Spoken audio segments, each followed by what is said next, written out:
27 मई को तेजस की दूसरी स्क्वाड्रन तैयार होने वाली है।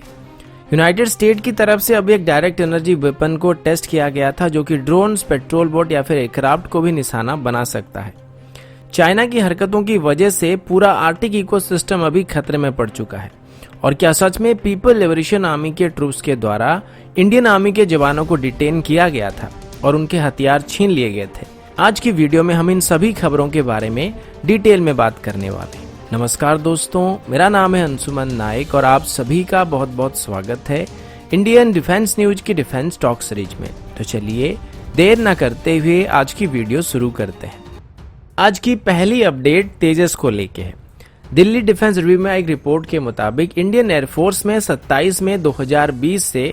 तेजस की दूसरी स्क्वाड्रन को ऑफिशियली इंडक्ट किया जाएगा। इस स्क्वाड्रन का नाम नंबर 18 स्क्वाड्रन फ्लाइंग बुलेट रखा जाएगा और इसमें जितने भी तेजस एयरक्राफ्ट शामिल किए जाएंगे वो सभी एफओसी वेरिएंट के होने वाली है।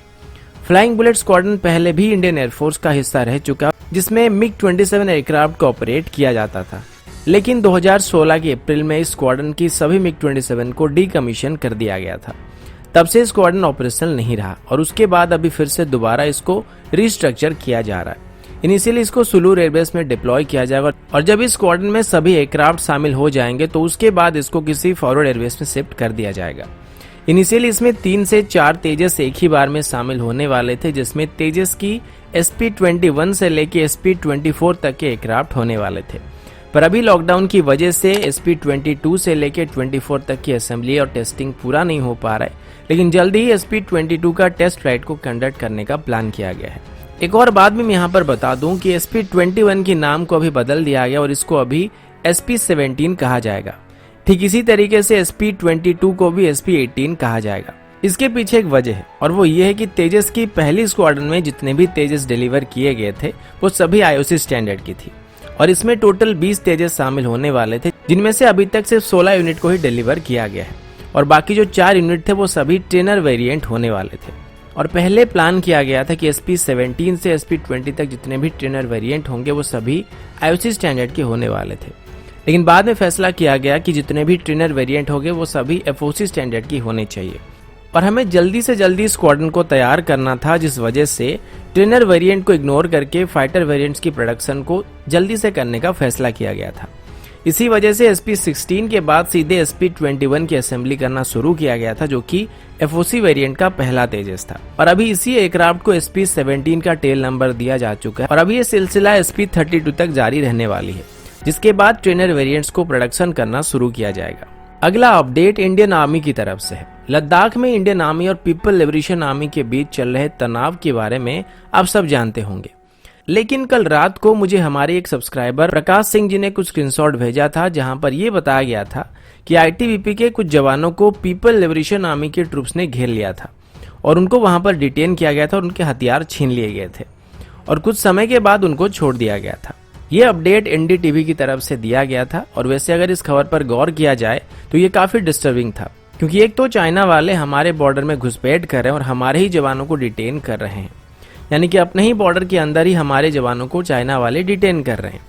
लेकिन इसी बात को लेकर आज आर्मी की तरफ से क्लैरिफाई किया गया है कि ऐसी कोई भी बात नहीं हुई थी और किसी भी इंडियन ट्रूप्स को डिटेन नहीं किया गया था, लेकिन दोनों ही तरफ से आमना सामना जरूर हुआ था। हालांकि चाइना और भारत के बीच अभी भी बॉर्डर में टेंशन चल रहे हैं, लेकिन उसमें भारत की तरफ से भी नरमी बरती नहीं जा रही और इसी बात को सॉल्व करने के लिए अभी दोनों ही तरफ से बातचीत किया जा रहा है। और आर्मी का यह भी कहना है कि हमारे नेशनल लेवल की मीडिया को ऐसे बेतुकी खबरें फैलाना नहीं चाहिए, क्योंकि इससे हमारे नेशनल इंटरेस्ट के ऊपर सीधा बुरा असर पड़ता है। वैसे चाइना वाले अभी भी जिस एरिया में आके पेट्रोल कर रहे हैं वो सभी इलाका भारत का है और हमारी सबसे बड़ी गलती ये थी कि हमने कभी भी दोबारा से अक्साई चीन को हासिल करने की कोशिश नहीं की। अब वो लोग एक तो अक्साई चीन में अलग अलग प्रकार के डेवलपमेंट किए जा रहे हैं और ऊपर से पांगोंग लेक के पास आके और अंदर तक आने की कोशिश अभी कर रहे हैं।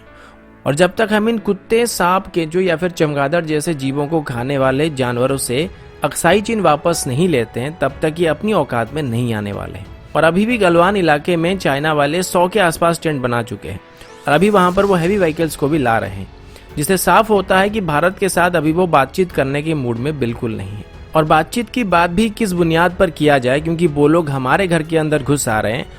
और अभी तक हमारी सरकार की तरफ से इसके बारे में एक भी ठोस स्टेटमेंट इशू नहीं किया गया है। अगला अपडेट यूनाइटेड स्टेट की तरफ से है। मीडिया रिपोर्ट के मुताबिक यूनाइटेड स्टेट की तरफ से अभी एक हाई एनर्जी लेजर वेपन को टेस्ट किया गया है। इसकी एक वीडियो को भी अभी यूनाइटेड स्टेट नेवी की पैसिफिक फ्लीट की ऑफिशियल ट्विटर हैंडल में शेयर किया गया था और यूनाइटेड स्टेट के मुताबिक ये किसी भी एयरक्राफ्ट को भी डिस्ट्रॉय करने में सक्षम है। शेयर किए गए वीडियो में यूएसएस पोर्टलैंड से इस लेजर वेपन को फायर किया जा रहा था, जहां पर एक सॉलिड लेजर बीम दिखाई पड़ रही थी। इस टेस्टिंग के बारे में यूनाइटेड स्टेट की तरफ से कोई भी ज्यादा जानकारी पब्लिक को नहीं दिया गया है और ना ही इसकी लोकेशन के बारे में जानकारी दिया गया है। यूनाइटेड स्टेट की तरफ से 1960s के दौर से ही डायरेक्ट एनर्जी वेपन्स को डेवलप किया जा रहा था और अभी शायद यूनाइटेड स्टेट की तरफ से एक प्रॉपर डायरेक्ट एनर्जी वेपन को डेवलप करने में कामयाबी हासिल किया जा चुका है। यूएस नेवी के मुताबिक जिस डायरेक्ट एनर्जी वेपन को अभी टेस्ट किया गया ये इफेक्टिवली ड्रोन्स और स्मॉल साइज बोट को न्यूट्रलाइज कर सकता है और अभी भी इसको सी लेवल में टेस्टिंग किया जा रहा है। अगला अपडेट चाइना की तरफ से है और ये एक संगीन मामला है। ऑस्ट्रेलिया के स्ट्रेटेजिक पॉलिसी इंस्टीट्यूट के एग्जीक्यूटिव डायरेक्टर पीटर जेगिंस ने बताया कि चाइना अभी एंटार्क्टिका एरिया में काफी इंटरेस्ट दिखा रहा है